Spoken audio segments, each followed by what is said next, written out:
The primary responsibility of our Cisco Catalyst switch is to learn what MAC addresses live off of its various ports, and then when that switch receives a frame, that switch is going to look at the destination MAC address, and it's going to see if that MAC address has been learned off of one of the switch ports. And if it has, the switch can forward that frame destined for that known, that learned MAC address.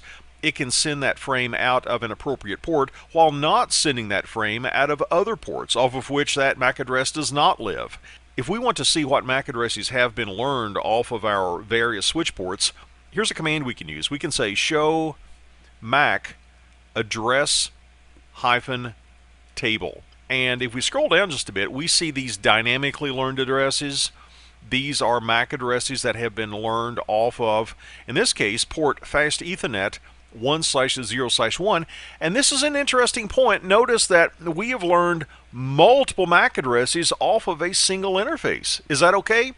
It sure is. In fact, here's what's happening. This port, or this interface, it's connected to another switch, and there are multiple devices hanging off of that other switch, and since we can get to all of these MAC addresses by going out of this port and going to that other switch, well, they're showing up in our MAC address table.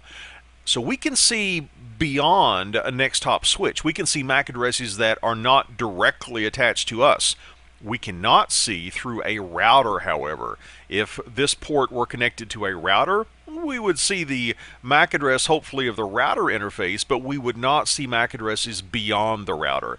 But we can see MAC addresses beyond an attached switch. You might also be wondering about these static MAC addresses up at the top. Notice they say CPU. Well, first of all, understand that we as an administrator, we could go in and we could statically configure a MAC address and statically say that this MAC address lives off of this port. We could make that static assignment. But these that reference the CPU port, those have special meaning in our Cisco Catalyst switches. As just a couple of examples, we've talked before about the all Fs MAC address. Do you remember what the all Fs MAC address is? That's the broadcast MAC address.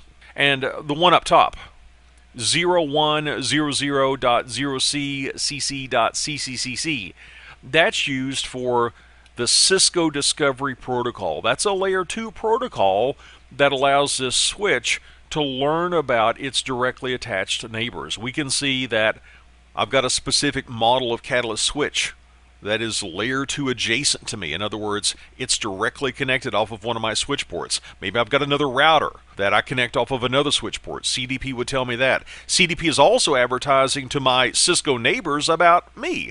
It's saying that I'm a Catalyst 3750 series switch.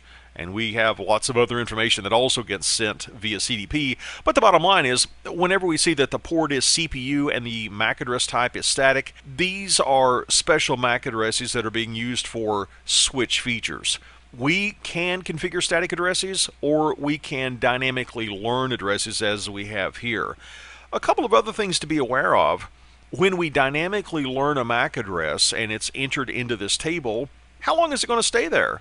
Well, as long as we continue to get traffic from that MAC address coming in on a specific port, then we will continually refresh this table and keep that entry active in the table. However, if we haven't heard from that device for a period of time, 5 minutes by default on this switch, we're going to assume that maybe it's turned off, maybe it's no longer connected, and it will age out. These dynamic entries can be timed out of our MAC address table. If we're curious as to what the aging time is, I said that it was 5 minutes on this switch by default. If we want to see what it is, we could say show MAC address table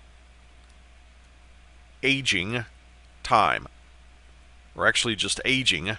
And it says that the aging time is 300 seconds. In other words, 5 minutes. If I wanted to statically add a MAC address, I said we could do that. Here's how we would do it. We would go into global configuration mode and we would say MAC address table. If we give some context sensitive help, we could set the aging time to something different here, aging hyphen time, and then specify a number of seconds. Or here I could statically specify a MAC address. I could say MAC address table static, and I could enter my MAC address. For example, I could say I've got a MAC address of A820.66 192.0087. And I could say that it's a member of a specific VLAN, and let's say it's a member of VLAN 1, and I could say that it lives off of a particular interface, and let's say it's Fast Ethernet 1/0/1. Now, when we go back and look at our MAC address table, if I do a show MAC address hyphen table, in addition to the dynamic entries that we've created, look at this one. Here is our statically configured MAC address. And again, this is useful if we're doing troubleshooting and we're trying to confirm that the MAC address of a device has indeed been learned off of an appropriate port.